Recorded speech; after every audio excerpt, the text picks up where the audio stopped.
The story begins at a hanging tree, where a town's bigotry has condemned an innocent half-Apache woman to die for a crime she didn't commit.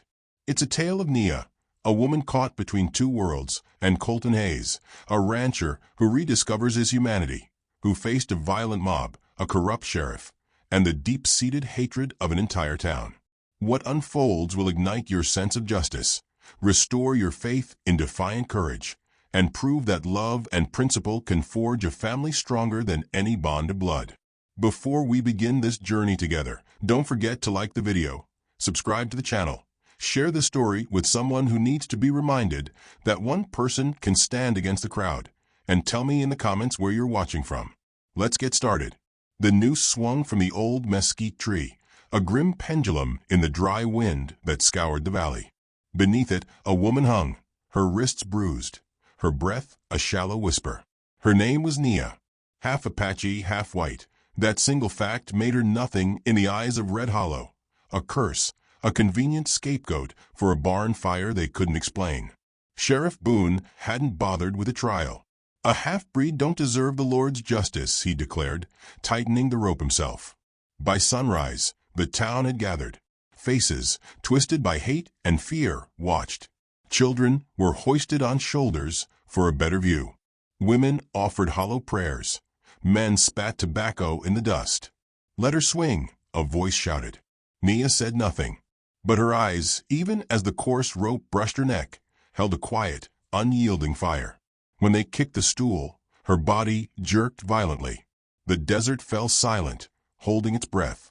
But fate was not finished. From the high ridge, a lone rider watched. Colton Hayes, a rancher weathered by loss, had long since turned his back on the town's brand of vengeance.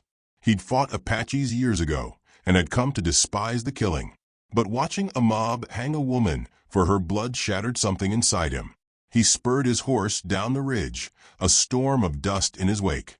By the time he reached the tree, the crowd was dispersing, their bloodlust spent. Nia hung limp, a gentle, macabre sway in the wind. But her fingers twitched.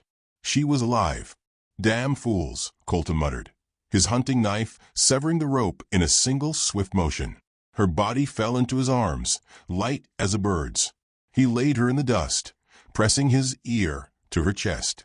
A heartbeat, faint but there. Without a word, he lifted her onto his horse, wrapped her in his worn coat, and rode for the horizon, leaving the town and its sins behind. Behind him, the wind scoured the desert clean, as if the land itself sought to forget the town's sin. In the dim lantern light of his cabin, Colton fought to pull Nia back from death's edge. He trickled water over her cracked lips, cleaned the raw wounds on her wrists, and spoke in low tones to the ghosts that haunted them both. "You're safe now," he said, a promise he wasn't sure he could keep. He knew Red Hollow would not forget. By morning, the news would spread. The rancher had saved the half-blood witch. The men from the hanging tree would come. But for the first time in years, Colton felt a purpose that made the risk meaningless. At dawn, Nia stirred. Her eyes fluttered open, finding the weathered, scarred face of the man who had pulled her from the noose. Her voice was a ragged whisper. "Why?" Colton looked at her for a long moment, the silence stretching between them. "Because no one deserves to die for who they are," he said quietly. "And because from now on, you're mine to protect." Days bled into weeks. Nia healed slowly, her silence filled with nightmares of the rope and the hateful faces. But her spirit, tempered like iron, began to return. She started tending his horses, mending his clothes, and even allowed a small smile when he teased her stubbornness. Colton found himself drawn to her quiet, unbreakable strength. The scar on her neck would never fade, but neither would her resolve. One evening by the fire, her story finally emerged. Her mother was an Apache healer, her father a soldier who deserted for love. Both were murdered when the wars ended, leaving her stranded between two worlds. "I was too white for the Apache," she said, the old pain sharp in her voice, "and too Apache for the whites." Colton's jaw tightened. "You got a home now," he said, the word simple and absolute. But peace is a fragile thing in the West. One morning, a plume of dust signaled riders approaching fast. Red Hollow's men swarmed into the ranch, armed and shouting for blood. "Bring her out, Hayes." Sheriff Boone's voice boomed across the yard. "You're harboring a witch and a traitor." Colton stepped onto the porch, his Winchester steady in his hands. "Ain't no witch here," he said, his voice calm. "Just a woman wronged by cowards." The sheriff spat. "You'd fight your own town over her?" Colton didn't blink. "I'd fight the whole damn world."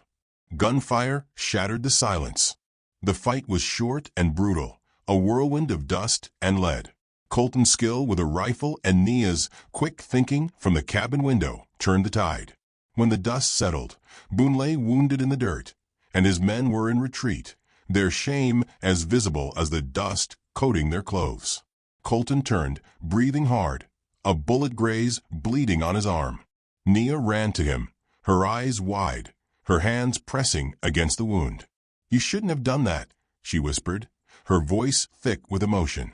He looked at her, a faint, weary smile touching his lips. "I already told you," he said. "You're mine." Weeks turned, and a subtle shift moved through Red Hollow. The whispers were no longer about the hanging, but about the rancher who'd stood against the mob, and the woman who had looked death in the face and walked away. Nia stood taller now, her posture unburdened, her spirit as vast as the open sky that crowned Colton's land. The scars she carried were no longer brands of shame, but medals of survival. She and Colton worked the ranch together, their partnership forged in the fire of defiance and tempered by forgiveness that ran deeper than blood. In the quiet hours, when the sun dipped below the mesas and painted the sky in hues of fire, Nia's fingers would sometimes rise to trace the rope scar on her neck. "The land remembers," she would whisper, her voice soft on the evening breeze. And Colton, without fail, would wrap a strong, steady arm around her shoulders, pulling her close against the growing chill. "So do I," he'd reply.